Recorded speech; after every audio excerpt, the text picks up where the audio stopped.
안녕하세요. 2023년 11월 10일 DMQA 오픈 세미나 Various Generative Models and Their Analysis라는 주제로 발표 시작하도록 하겠습니다. 먼저 발표자 소개입니다. 저는 2023년 3월부터 김성범 교수님 지도하에 고려대학교 산업경영공학과 DMQA 연구실에서 박사과정으로 공부하고 있는 정구진입니다. 주 관심 분야는 컴퓨터 비전과 제너러티브 모델입니다.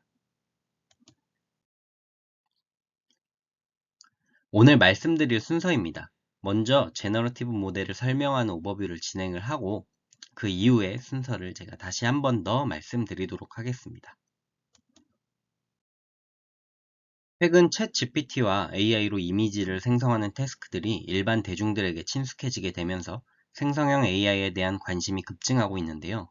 이것은 어느 날 갑자기 탄생한 것이 아니라 지속적으로 발전해 오고 있었습니다.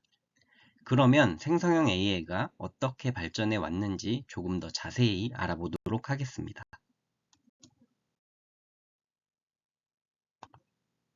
2013년 12월에 나온 VAE, Variational Autoencoder는 생성적 AI의 발화를 촉발시켰다고 평가받고 있습니다.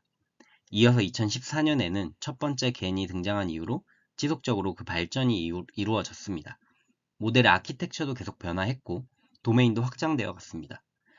넘어가기에 앞서서 이번 세미나는 바로 이 부분, 겐까지의 내용을 다루고 있다고 먼저 말씀을 드리도록 하겠습니다. 2018년에서 19년도는 트랜스포머의 시대, 그리고 그 이후에는 빅 모델의 시대라고 부르는데 여기 몇 가지 주요한 특징을 보자면 우리에게 익숙한 GPT가 등장하였으며 최근 겐의 성능을 뛰어넘었다고 평가받는 디퓨전 모델의 시작이 된 DDPM이 소개되었습니다.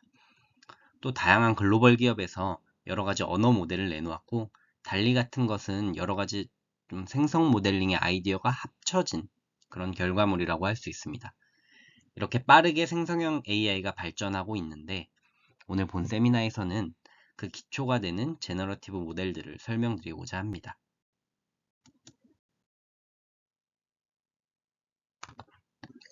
시작에 앞서서 오늘 전반적인 내용은 제너러티브 모델과 관련한 서베이 논문을 참고하였고요.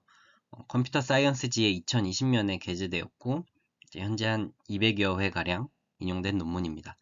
해당 논문은 다양한 제너러티브 모델들을 소개하고 그 모델들을 분석해서 어떤 상황에서 어떤 모델들을 선택하는 것이 좋은지 알아보고자 하는 목적이 있습니다. 그러면 제너러티브 모델은 무엇일까요? 이해를 돕기 위해서 먼저 디스크리미너티브 모델을 살펴보도록 하겠습니다. 디스크리미너티브 모델은 우리가 잘 알고 있는 분류 문제에 해당합니다. 쭉 좌측 그림을 보시면 초록색 점은 1이라는 레이블에 할당되어 있는 데이터고요. 파란색은 0이라는 레이블에 할당되어 있는 데이터입니다. 여기서 그림과 같이 우리가 이 빨간색 선을 그으면 이것이 바로 디시전 바운더리, 즉 경계면이 됩니다. 디스크리미너티브 모델의 목적은 바로 이 경계면을 기준으로 데이터 X가 주어졌을 때 Y가 어떻게 다른지 초점을 맞추고 있습니다.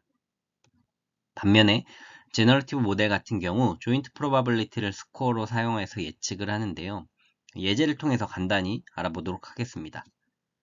이번에는 1차원상의 초록색과 파란색 점이 있다고 가정을 하면은 이 점들이 노멀 디스트리뷰션을 따른다라고 했을 때 이러한 분포를 우리가 확인을 할 수 있습니다. 여기서 이렇게 빨간색 점이 생긴다면은 이 점은 초록색 분포에 가까울까요? 파란색 분포에 더 가까울까요? 바로 초록색 분포에 더 가깝겠죠. 이것이 제너러티브 모델의 기본적인 개념입니다. 결과적으로 디스크리미너티브 모델은 단순히 데이터의 인스턴스를 가장 가능성 높은 클래스에 레이블링하는 것인데 제너러티브 모델 같은 경우 좀 많은 상관관계를 학습해야 돼서 좀 상대적으로 시간이 더 오래 걸리는 특성이 있습니다. 더불어서 제너러티브 모델은 피처 선택을 용이하게 하고 모델 정확도를 향상시킬 수 있다라는 장점을 가지고 있습니다. 또한 본 논문에서는 다양한 제너러티브 모델들을 머신러닝 기반이냐, 딥러닝 기반이냐라고 분류를 하고 있는데요. 이 내용에 맞게 오늘의 목차를 간단히 다시 한 번 더 말씀드리면은 다음 장에는 머신러닝 기반의 제너러티브 모델인 가우시안 믹스처 모델, 히든 마코프 모델, 레이턴트 디리클레어 얼로케이션에 대해서 설명을 하고, 그 다음은 딥러닝 기반인 볼츠만 머신과 베리에이셔널 오토인코더, 겐, 그리고 마지막으로 결론 순서로 오늘 세미나를 진행하도록 하겠습니다. 가우시안 믹스처 모델은 말 그대로 여러 개의 가우시안 분포를 선형 결합을 통해 생성한 분포입니다. 여기 왼쪽 그림에서는 가우시안 분포 3개가 혼합된 모양을 볼 수 있는데, 평균은 뮤, 표준 편차는 로, 그리고 가중치 파이로 표기를 하였고, 여기서 가우시안 분포 3개가 혼합되었기 때문에 i는 3일 것입니다. 또 개별 가우시안 분포의 가중치 파이는 0에서 1 사이에 존재하고 그 모든 합은 1이 됩니다. 이것은 모든 데이터 집합을 고려했을 때 해당 클러스터 i를 찾을 사전 확률을 나타냅니다. 다변량 가우시안 분포라고 생각하면 제일 아래 보이는 이러한 확률 분포 함수를 얻을 수 있습니다.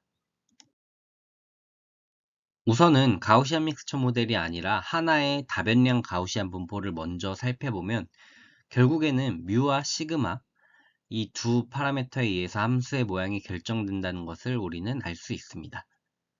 평균의 변화가 그냥 어떤 중심의 이동이라고 본다면 이 시그마, 코베리언스 매트릭스의 차이에 따라 다음과 같이 분포가 다른 것을 확인할 수 있습니다. 첫 번째 분포는 코베리언스 매트릭스가 1, 0, 0, 1인데 이거는 곧 x, y의 분산이 1이고 둘의 공분산은 0이란 뜻입니다. 그래서 이렇게 원형인 모양임을 확인을 할 수가 있습니다. 다음은 공분산 행렬이 2, 0, 0, 0.6으로 x, y의 분산이 다르고 공분산이 0입니다. 그런데 이 x의 분산이 y의 분산보다 더 커서 가로로 길쭉한 모양이 나타납니다. 마지막은 x, y의 분산이 같지만 공분산이 0.8이라서 x축이나 y축에 의해 정렬되지 않는 것을 볼 수 있습니다. 다음은 Maximum Likelihood Estimation, MLE인데 MLE는 쉽게 말해서 데이터를 가장 잘 설명하는 확률 분포를 찾는 것입니다. 좌측 그림에서 x는 1일 때의 확률 밀도값을 살펴보면은 다른 색깔의 분포에 비해서 이 초록 색깔의 분포의 확률 밀도값이 0.4로 가장 크다는 것을 알 수 있고, 이러한 확률 분포를 찾는 것이 MLE입니다. 따라서 이 예에서는 MLE로 추정한 파라미터 값은 이 초록색 확률 분포의 뮤 값인 1이 됩니다. 이 관점에서 단변량 가우시안 분포의 파라미터를 추정한다면은 이렇게 수식 1과 같이 쓰고 여기서 로그를 취해줍니다. 그러면 이렇게 전개가 되고 여기서 계산상의 편의를 위해서 시그마 제곱분의 1을 감마로 치환해줍니다. 감마로 치환된 상태에서 로그 의도함수, 즉 로그 라이클리후드 함수가 최대가 되는 파라미터를 찾으려면 미분에서 0이 돼야 합니다. 뮤의 파라미터를 찾는다면 뮤에 대해서 미분을 해야겠죠. 그러면 이런 식으로 식이 나올 테고, 이걸 다시 다변량 가우시안 분포에 적용을 하면은 확률 밀도 함수가 최대가 되는 파라미터를 추정할 수 있습니다. 이 뮤의 경우에는 다변량 분포에서도 동일하기 때문에 이 마지막 4번식은 시그마의 다변량 정규 분포의 MLE 추정 결과를 써 넣었습니다. 가우시안 믹스처 모델은 앞에서 본 이 개별 가우시안 믹스처 모델, 이 개별 가우시안 믹스처 모델에 가중치 파이를 곱해주고 합친 모양이 되게 됩니다. 그러면 이제 우리는 가우시안 믹스처 모델을 학습을 해야 하는데요. 그러기 위해서 널리 쓰이는 방식이 Expectation Maximization 알고리즘, EM 알고리즘입니다. 그레디언트와 함께 최적화해서 가장 많이 사용되는 알고리즘 중 하나입니다. 제일 먼저 이니셜라이제이션 스텝에서는 파라미터들을 초기화해 줍니다. 그리고 익스펙테이션 이 스텝에서는 파라미터를 고정한 상태에서 특정 데이터가 개별 분포에 대해서 발생하는 확률을 계산합니다. 이 점을 보시면은 이 A라는 분포에 대해서 발생할 확률은 0.6이고 B라는 분포에 대해서 발생할 확률은 0.4라는 것을 보여줍니다. 그 다음 맥시마이제이션 M 스텝에서는 가우시안 확률을 고정한 상태에서 파라미터들을 업데이트합니다. 이 과정을 계속 반복을 하면은 수렴하는 지점이 발생하고 그것들이 파라미터들이 최적화되는 지점이 됩니다. 이런 식으로 GMM을 학습을 하면은 이 좌측에 보이는 그림처럼 클러스터링에도 활용이 가능해서 GMM을 클러스터링이나 어노말리 디텍션에서도 사용을 하는데요. 아까 말씀드린 공분산 행렬의 모양에 따라서 이 우측에 있는 K민지보다 훨씬 더 잘 분류하는 경우가 이제 때에 따라는 존재하게 됩니다. 그렇기 때문에 K민지를 일반화한 것으로 여겨지기도 하는데 GMM은 궁극적으로는 밀도 추정을 위한 알고리즘이라고 부르는 것이 더 정확합니다. 그래서 이 논문에서는 GMM을 Generative Probabilistic Model이라고 말하고 있습니다. 마지막 부분에서 좀 더 언급을 하겠지만 GMM은 주로 언어 식별 시스템이나 음성 인식, 악센트 인식 등에 사용이 됩니다. 다음은 히든 마코프 모델 HMM입니다. HMM의 경우 논문에서도 굉장히 간단히 소개하고 넘어가기 때문에 상세한 내용보다는 개념에 대해서만 간단히 설명을 드리겠습니다. HMM은 통계적 마코프 모델의 하나로 시스템이 은닉된 상태와 관찰 가능한 결과 이 두 가지 요소로 이루어진 모델입니다. 우선은 마코프 프로퍼티라는 이 특성에 대해서 알아야 하는데 과거와 현재 상태가 주어졌을 때 미래 상태의 조건부 확률 분포가 과거와 관계없이 현재 상태에 의해서만 결정된다는 것입니다. 예를 들어서 어떤 시계열 데이터에서 바로 직전의 결과만이 현재 상태를 결정하고 그 이전의 결과들은 현재 상태에 전혀 영향을 미치지 못한다는 것입니다. 이 HMM을 이해하려면 우선 마코프 모델을 알아야 하는데 마코프 모델은 여기 보시는 것처럼 X0나 X1 같은 스테이트들이 순서를 가지고 있는 것입니다. 그것을 전위 확률로 표현을 하는데요. t-1의 상태가 t에서의 상태가 될 확률을 말합니다. 그러면 이 HMM을 보면은 HMM의 경우 X0나 X1 같은 스테이트가 또 다른 Y라는 스테이트를 만들어내는 것입니다. 그것을 이번에는 방출 확률로 표현합니다. t 시점의 X라는 상태에서 특정한 결과값 YT가 관측될 확률 분포입니다.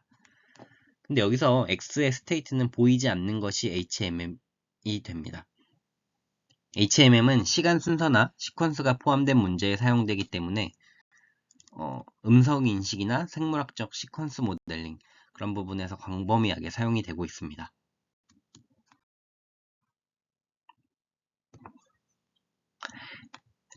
레이턴트 디리클레 얼로케이션은 주어진 문서에 대해서 각 문서에서 어떤 주제들이 존재하는지에 대한 확률 모형입니다. 좀 예시를 보면서 설명을 드리도록 하겠습니다. 이 문서에 이 단어들과 그에 해당하는 토픽이 표시되어 있는데요. 이 노란 토픽을 보시면은 진, DNA, 제네틱과 같은 단어들이 이제 나올 확률이 0.04, 0.02, 0.01 이런 확률을 갖고 있다라고 표시되어 있습니다. 그렇다면 이 노란색 토픽은 유전자 같은 그런 것과 관련된 주제라는 것을 우리가 예측을 해볼 수 있습니다.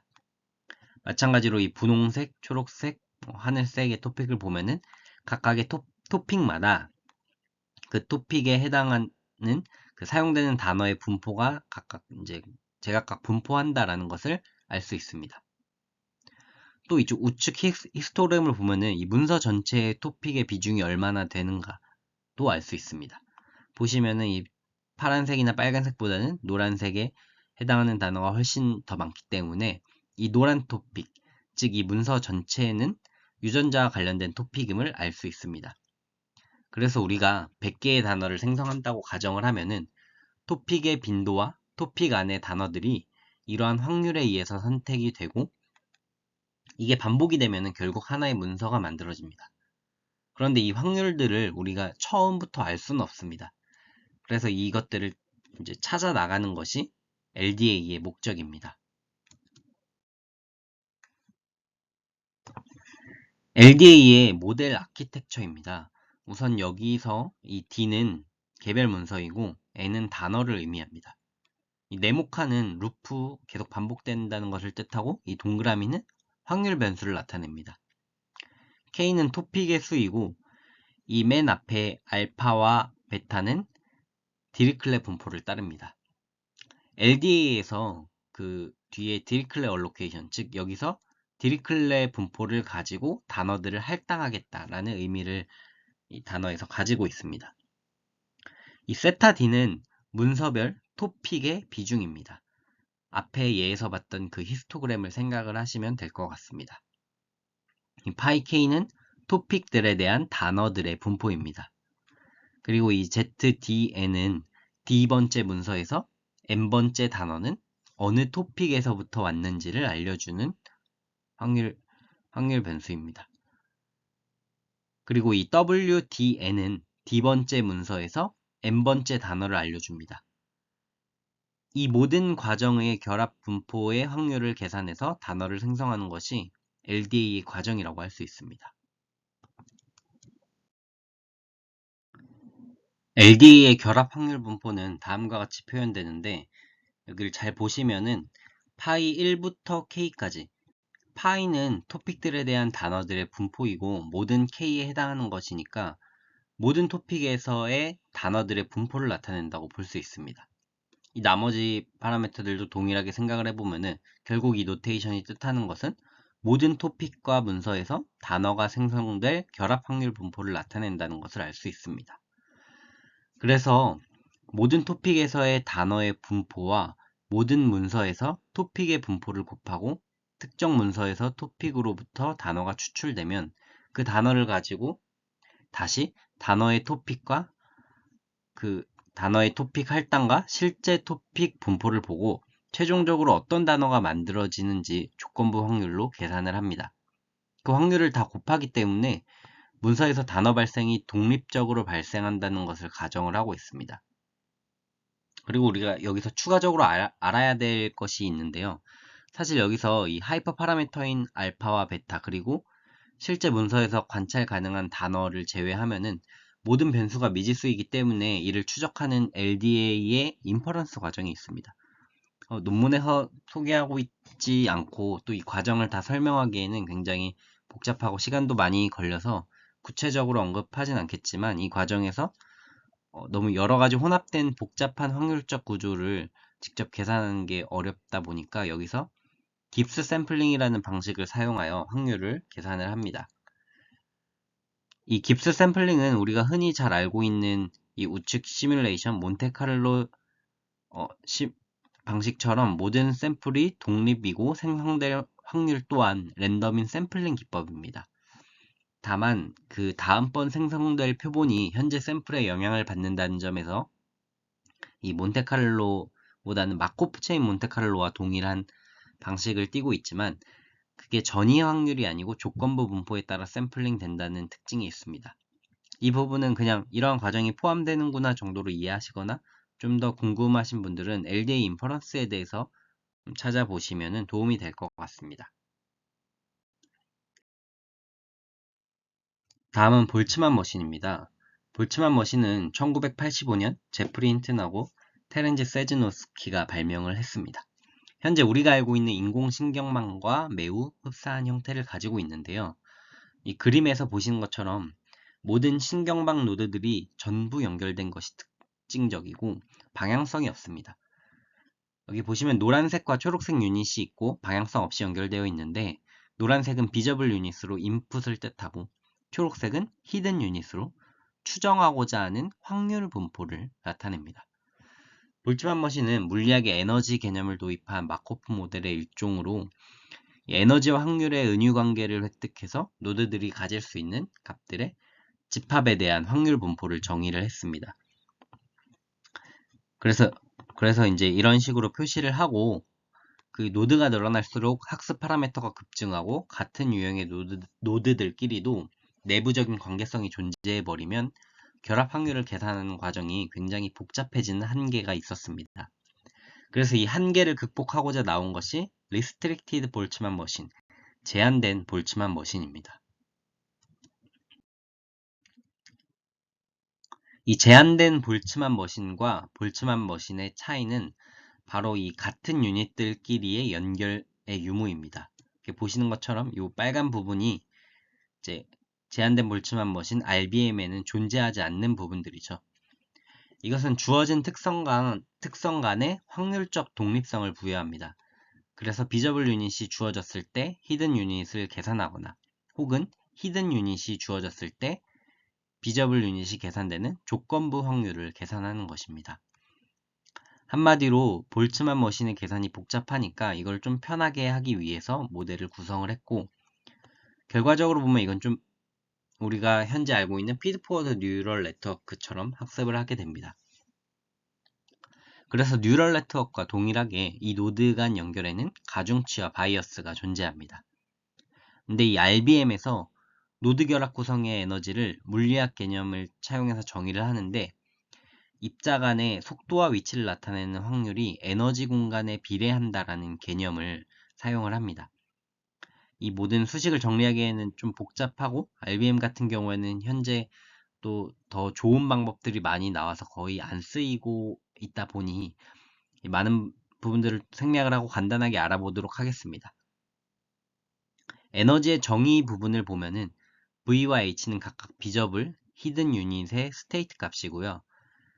이 B 프라임 V, 사실은 B 트랜스포즈 V, 즉 내적 값이 되는 거고, 이 B와 C는 각각 비저블과 히든 유닛의 바이어스가 됩니다.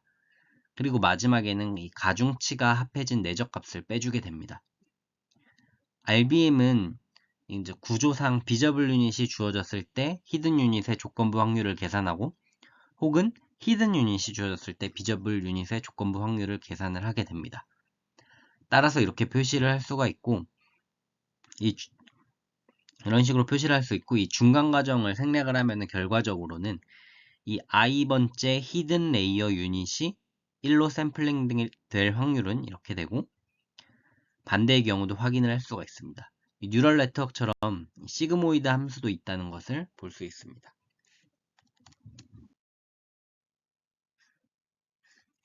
RBM은 기본적으로 이 LDA와 동일하게 깁스 샘플링을 통해서 훈련을 진행을 합니다. 먼저 입력값에서 가중치를 곱하고 바이어스를 더해서 어떤 아웃풋을 만들어냅니다. 이렇게 가중치를 곱해주고 바이어스를 더해서 아웃풋을 만들고, 보면은 이 비주얼 레이어의 모든 노드가 히든 레이어로 전달되는 특징을 갖고 있기 때문에 RBM은 대칭 이분 그래프다라고도 부릅니다. 즉, 두 층이 대칭적으로 연결이 되어 있다라는 뜻입니다. 다음은 그 리스트럭션 과정을 갔는데, 반대로 히든 레이어에서 가중치를 곱해서 바이어스를 더해서 비저블 레이어로 전달을 합니다. 이 값은 처음 입력 값의 근사치가 됩니다. 학습이 일어나기 전에는 가중치를 임의의 값으로 초기화하기 때문에 이렇게 재구성한 값은 실제 입력 값과는 좀 다를 수가 있습니다. 그래서 이 오차를 아까 정의한 그 에너지의 개념으로 최적화할 것이고, 조건부 확률이기 때문에 KL 다이버전스를 통해서 지속적으로 업데이트를 해 나가는 게 훈련 방식이 됩니다. 다음은 딥 빌리프 네트워크인데, 이 심층 신경망이라고 부르는데, 그림에서 보시는 것과 같이 RBM을 좀 전에 보셨던 RBM을 층층이 쌓은 것과 같은 형태를 가지고 있습니다. 첫 번째 RBM의 히든 레이어가 비저블 레이어가 돼서 또 다른 히든 레이어를 생성하는 과정을 반복하여 딥 뉴럴 네트워크처럼 보이게 되는데요. 가중치 초기값을 구하거나 벤싱 그라디언트 해결을 위해 사용되곤 했습니다. 또 훈련 데이터가 적을 때 굉장히 유용하다는 특징을 갖고 있는데, 이 심층 신경망 DBN 역시 최근에 더 좋은 성능을 가진 다른 함수들이 많아서 현재는 침체기를 겪고 있습니다. 이 DBN이 RBM을 쌓아 올린 거지만 조금 특이한 점은 인풋 쪽에 RBM이 존재하는 게 아니고, 이쪽에 우리 RBM의 구조는 사실 이 X 비저블 노드와 히든 노드에서 왔는데, 이쪽에 RBM이 존재하는 게 아니고 가장 위쪽에 존재를 하게 됩니다. 비저블 레이어와 히든 레이어로 RBM을 처음에 구성을 하면은 그걸 위로 올리고 이제 그 아래에 계속 그 레이어가 형성이 되는 방식이라서, 사실 RBM은 비저블 레이어와 히든 레이어가 아니고 i번째 히든 레이어와 i-1번째 히든 레이어가 됩니다. 그리고 방향성을 보면은 이 마지막 RBM 레이어만 결합 확률이고 나머지는 조건부 확률임을 알 수 있습니다. 또 RBM이 아닌 층은 시그모이드 빌리프 네트워크라고도 시그모이드 신뢰망이라고도 부릅니다.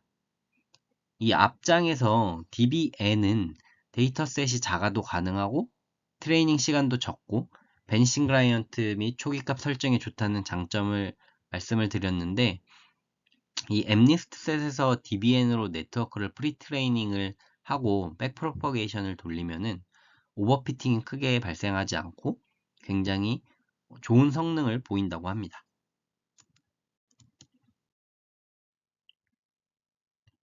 다음은 딥 볼츠만 머신 DBM인데요. DBM은 DBN과 굉장히 동일하게 보이는데 주된 차이점은 방향성이 없다는 겁니다.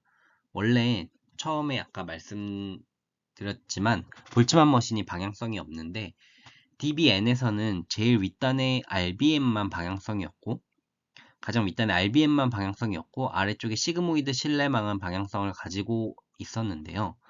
이 DBM에서는 다시 이러한 방향성이 없는 것이 특징입니다.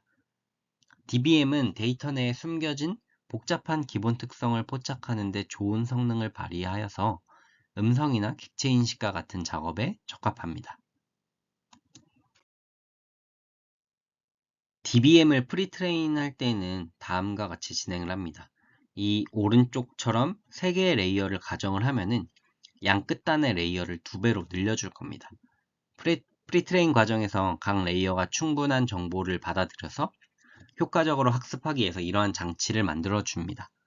좀 더 구체적으로 설명을 하면은 DBM은 양방향으로 데이터가 오고 가야 하는데 이 양 끝단에 있는 레이어는 중간에 있는 레이어들에 비해서 상대적으로 정보가 부족해서 이러한 불균형을 맞춰줘서 효과적으로 네트워크를 학습하기 위함입니다.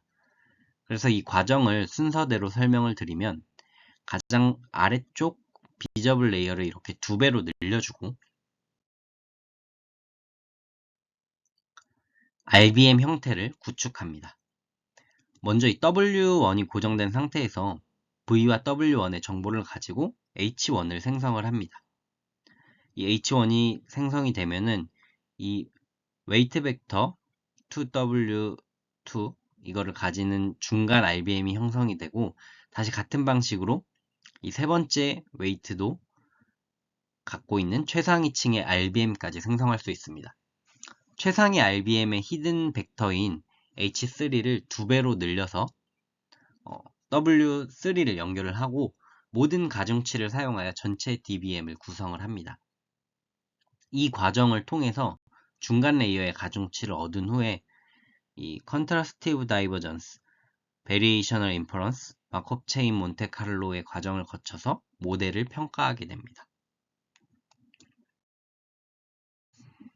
다음은 세 번째 장인 이 딥러닝 베이스의 제너러티브 모델에 대한 내용인데요. 가장 먼저 이제 베리에이셔널 오토인코더에 대해서 설명을 드릴 건데 그 전에 간단하게 오토인코더에 대해서 설명을 드리면은 일반적으로 3개의 계층으로 구성이 되고 입력 데이터 X와 입력 데이터의 정보를 압축하고 있는 레이턴트 벡터 Z 그리고 마지막으로 출력 계층 X틸라가 존재를 하고 레이블이 없는 데이터로부터 낮은 차원의 특성 표현을 학습하는 비지도 학습입니다. 오토인코더에 대해서 보다 상세히 알고 싶으신 분들은 DMQA 홈페이지에 임세린 연구원의 오토인코더 세미나를 참조하시기 바랍니다.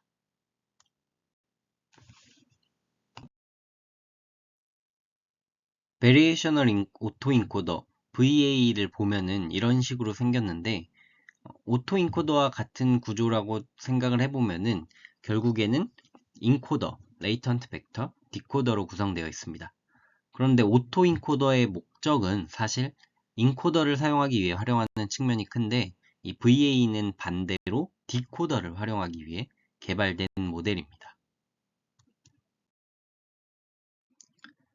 다시 VA를 살펴보면은 인코더에서 인풋을 넣고 압축을 해서 바로 이 레이턴트 벡터로 보내는 것이 아니고 뮤와 시그마를 생성을 합니다. 이 말은 뮤와 시그마를 통해서 노멀 디스트리뷰션을 만들 수 있고 여기서 이 두 파라미터를 가지고 분포를 만들고 여기서 데이터 하나를 샘플링을 해서 Z를 만듭니다. 그리고 그게 다시 이제 디코더로 들어가서 인풋을 복원하는 과정을 거칩니다. 이 과정에서 리파라메터라이제이션 트릭을 사용해야 하는데 이 과정은 그냥 쉽게 말해서 미분을 가능하게 해주는 부분이다 라고 생각을 하시면 됩니다. VA의 로스 펑션은 리컨스트럭션 에러와 레귤러리제이션의 합인데요. 먼저 리컨스트럭션 에러는 오토 인코더와 동일하게 인풋과 아웃풋의 차이를 최소화하는 에러입니다. 이걸 계산을 할 때 여기서 확률을 베르누이 분포를 가정을 하느냐 아니면 정규 분포로 가정을 하느냐에 따라서 형태가 달라지게 되는데요. VA는 둘 다 가능하지만 기본적으로 베르누이를 가정하고 크로스 엔트로피 형태를 많이 사용을 하게 됩니다. 그 다음 VA는 이제 Z에 들어가는 분포가 정규 분포를 따른다는 가정이 포함되기 때문에 그 가정을 최적화에 넣어줘야 됩니다. 그것을 레귤러리제이션으로 표현을 했고 KL 다이버전스를 통해서 확인을 하는데 이 XI가 인코더를 통해서 통과를 한 후 나온 확률 분포와 이 PZ 즉 정규 분포와의 거리가 최소가 되게 최적화를 해줍니다. 그래서 KL 다이버전스를 식으로 나타내면은 이런 형태가 되고 이런 형태가 되고 이후에 로스 펑션을 전개해 보면은 좀 더 이제 베리에이셔널 오토인코더에서 잘 이해를 할 수가 있는데요. 이 부분은 인터넷에 관련된 자료가 굉장히 많으니까 관심 있으신 분들은 찾아보시면 도움이 될 것 같습니다.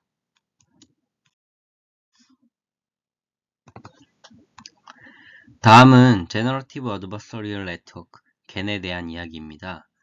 겐은 DMQA 오픈 세미나에서 너무나 많이 다루었기 때문에 간단히 개념만 소개하고 논문에서 사용한 D시겐, C겐에 대해서도 간단히 소개하겠습니다. 이 경찰과 위조 지폐에는 겐을 설명하는 아주 대중화된 예시입니다. 제너레이터는 최대한 진짜 같은 돈을 만들고 디스크리미네이터는 제너레이터가 만든 돈과 실제 돈을 판별하는 학습을 진행합니다. 겐의 학습 과정에서는 분류 모델을 먼저 학습시키고 생성 모델을 학습시킵니다. 분류 모델은 먼저 이 진짜 데이터를 진짜로 분류하도록 학습을 시키고 그 다음으로는 생성 모델이 생성한 데이터를 가짜로 분류하도록 학습을 시킵니다. 마지막으로 학습된 분류 모델을 속이는 방향으로 생성 모델을 학습시킵니다. 생성 모델은 최초에 이 노이즈를 입력으로 받아 다수의 층을 통과하면서 피처맵을 확장시켜 나가는 구조로 이루어져 있습니다. 마지막 층을 통과해서 나오는 피처맵은 이미지 크기와 같습니다. 반대로 이 분류맵은 피처맵의 크기를 줄여나가는 구조로 전통적인 인공신경망의 구조를 따르고 있습니다. 기존의 겐은 이미지 생성 시 이렇게 불안정한 문제가 발생하기도 합니다. 그래서 결국에는 이 품질 문제를 개선하기 위해서 CNN을 적용한 것이 Deep Convolutional Gen, DC겐입니다. 여기서 생성 모델의 분석 기준 두 가지를 제시하는데요. 하나는 제너레이터가 이미지를 외워서 보여주는 것이 아니란 것을 확인시켜줘야 된다는 점이고, 다른 하나는 레이턴트 스페이스에서 움직일 때 이렇게 급작스럽게 변화하지 않고 부드러운 변화를 보여줘야 한다는 것입니다. 이런 내용들도 참고로 알아두시면 도움이 될 것 같습니다.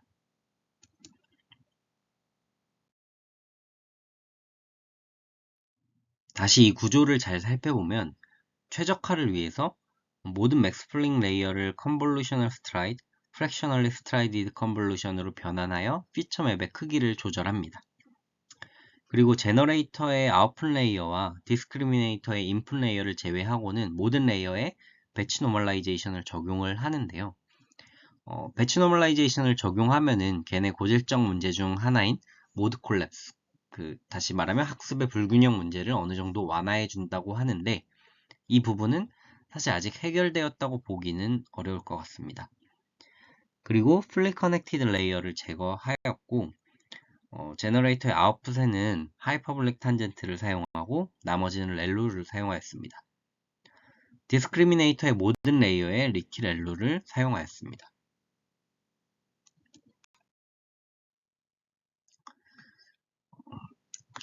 걔는 있을 법한 샘플을 생성할 수는 있지만 어떤 이미지를 만들어라 라고 하면은 그거를 이제 통제할 수는 없습니다. 여기 보이는 패션 엠니스트로 학습한 이미지에서 신발만 관련된 이미지만 생성하려면 어떻게 해야 할까요?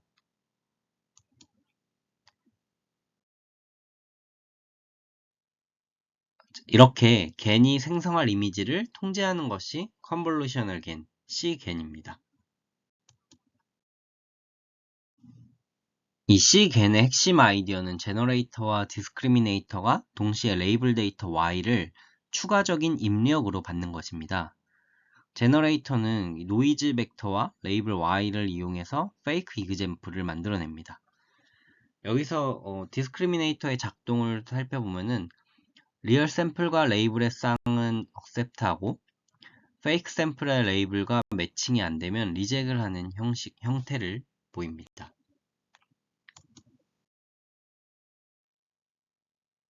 마지막 분석 및 결과 부분입니다. 종합적인 결과를 말씀드리기 전에 이안 굿펠로우의 제너러티브 모델의 텍소노미를 보면은 크게 explicit density estimation과 implicit density estimation으로 구분을 하였습니다. 이 explicit density estimation은 실제 확률 밀도 함수를 정의하고 그 문제를 해결하는 것입니다. 예를 들어 VAE에서는 입력 데이터의 복잡한 분포를 레이턴트 스페이스에 있는 분포로 매핑을 하고 이 변수를 사용하여 입력 데이터의 분포를 모델링합니다. 반면에 implicit density estimation은 데이터의 확률 밀도 함수를 직접적으로 정의하거나 추정하진 않는데 예를 들자면 겐에서는 제너레이터가 진짜 데이터와 구분이 어려운 샘플을 만들도록 학습하고 디스크리미네이터가 진짜와 가짜를 구별을 합니다. 이 과정에서 명시적인 확률 밀도 함수를 모델링하진 않지만 실제 데이터 분포로부터 샘플을 생성할 수 있게 됩니다. 이 논문에서는 앞서 설명드렸던 모든 제너러티브 모델에 대해서 실제로 분석을 수행을 하고 비교를 하였는데요. 분석 결과는 어떤 데이터를 썼고 거기에 어떤 방식을 적용했고 데이터는 어떻게 처리했고 그 과정에서 파라미터는 어떻게 설정했다 이런 정도의 내용이라서 이 부분은 생략을 하고 결과에 대해서만 말씀드리도록 하겠습니다. 전반적으로 보면 이 위쪽에 머신러닝 기반 방법론들은 GMM, HMM, LDA 이런 방법론들은 유연성이 높고 단순하지만 고차원 데이터나 데이터 간 상관관계 등을 잘 파악하기 어려운 약점이 존재한다는 것을 알 수 있었습니다. 반면에 이 아래쪽의 딥러닝 기반 방법론들은 성능은 더 좋으나 이렇게 보시는 것처럼 계산이 어렵거나 훈련 절차가 복잡한 등의 약점이 보입니다. 이 DBN에서 마크업 체인이 필요하다는 약점을 언급하는데 사실 이거는 볼츠만 머신 전반에 언급되는 디스어드밴테이지로 결국에는 이 말이 계산 비용이 크고 수렴 시간이 불확실하다는 것을 말해주는 부분입니다. 전체적으로 그 딥러닝 베이스가 훈련이 어렵다고 하는데 겐 같은 경우에는 학습이 빠르게 진행된 것을 확인하였습니다. 그리고 또 한 가지 논문에서 언급하는 부분은 원래 이 LDA가 주제 모델링을 위한 것이지만 오히려 이 DBN이 심층 신경망이 주제 모델링에서 성능이 더 좋다는 것을 이야기하고 있고 또 HMM이 음성 인식과 같은 패턴 인식에 좋다고 알려져 있는데 이 동일한 분야에서 VA도 굉장히 효과적으로 수행된다는 점입니다. 다시 말하면 어떤 분야를 위한 어떤 생성 모델이든 모두 적용이 가능하다는 것입니다. 다만 그 문제 해결의 효율성이나 모델 디자인의 단순성, 비용 최소화 등을 위해서 다양한 이유로 어떤 특정 문제에 대해서 관련된 생성 모델 클래스만 적용하는 것이 좀 더 유용하다라고 말하고 있습니다. 다음은 생성 모델을 평가하는 것과 관련된 내용인데요. 해당 논문에서 생성한 이 VA로 생성한 엠리스트 데이터셋과 DC겐으로 생성한 슈파10 데이터셋입니다. 사실 뭐 개인적으로는 다른 데이터셋으로 비교하기가 좀 그렇지 않나 싶긴 한데, 어쨌든 여기서 그 겐이 더 선명한 이미지를 생성하였고 통상 그렇게 알려져 있다라고 말하고 있습니다. 하지만 이것이 겐이 이미지 생성에 더 우수하다라는 의미를 뜻하진 않는다고 합니다. 무슨 말이냐면은 보통 생성 모델은 시각적으로 평가를 하는데 약한 확률 모델도 매우 좋은 이미지를 얻을 수 있다라는 것입니다. 예를 들어서 이렇게 이제 나무와 집이 모두 있는 학습 데이터셋으로 훈련을 시켰는데 생성한 모델이 이 고품질의 나무만 보여주는 샘플을 만들 수도 있습니다. 이것은 이 이미지의 품질이 매우 좋다고 하더라도 집이 없기 때문에 올바르게 훈련되었다라고 할 수는 없습니다. 이 VA가 높은 데이터 가능성을 달성하고 오히려 더 진정한 사후 분포에 가까울 수 있음에도 불구하고 겐과 달리 흐릿한 샘플을 생성하는 경우가 있다라는 것입니다. 그래서 이 생성된 샘플을 평가하는 것은 굉장히 어려운 일입니다. 결과적으로 이 논문에서는 생성 관점에서 좀 더 공정성 있고 객관적인 평가 방법이 필요하지 않겠느냐라는 주장을 하고 있습니다. 그래서 최종적으로 각각의 모델들은 이 다음과 같은 분야에 좀 적합하다라는 주장을 하고 있습니다. 물론 아까 언급했던 것처럼 어떤 분야든 간에 모든 생성 모델이 적용은 가능하지만 문제 해결의 효율성이나 모델 디자인의 단순성, 비용 최소화 등을 위해 각각의 필드에 이러한 모델이 적합하다라는 것을 보여줍니다. 또한 미래 연구 방향으로 2개 이상의 모델링을 혼합하는 것이 중요하다고 말하고 있고, 이 2020년 기준으로 진행되고 있던 예시들에 대해서 언급을 했는데요. 2023년 현재 트렌드를 보면 특히 달리 같은 거는 거기서 보여주듯이 모델링의 혼합을 통해서 더 큰 변화가 현재 이 시간에도 일어나고 있는 중이라고 생각이 됩니다. 네, 지금까지 긴 시간 발표를 잘 들어주셔서 고맙습니다. 이상으로 오늘 세미나를 마치겠습니다.